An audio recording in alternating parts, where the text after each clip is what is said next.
Sinong umaahon, tayo ba o sila?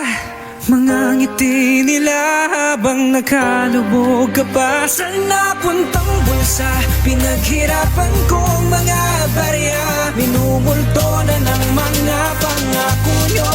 Hoy, makinig Hanggang kailan tayo mananatili na nakatikom at magbubulag-bulagan dito sa ating sitwasyon na halos lubog na tayo sa bahatutang ngayon habang mga buhaya ay nagpapakasasalang roon. Gamit ang perang dapat ay nakalaan sa bayan, ginagamit nila sa mga pansarili lamang habang naghihirap tayo ng mga mamamaya. Sila naman ay todo flex sa kanilang karangyaan. Ngayon na nagkakulihan, may batas kayang iiral o magiging tulad lamang dun sa mga nagdaan na mga problemang halos di rin nasolusyonan dahil ang mga pasimunuan sila din ang kanya-kanya ng turuan. Sino pa ang salarin? Naglagan na kung sino-sino basta merong idiin. Pare-pareho lang namang mga buhaya at pati kaya bandang huli ang siyang kawawa ay tayo pa rin. Makinig kayo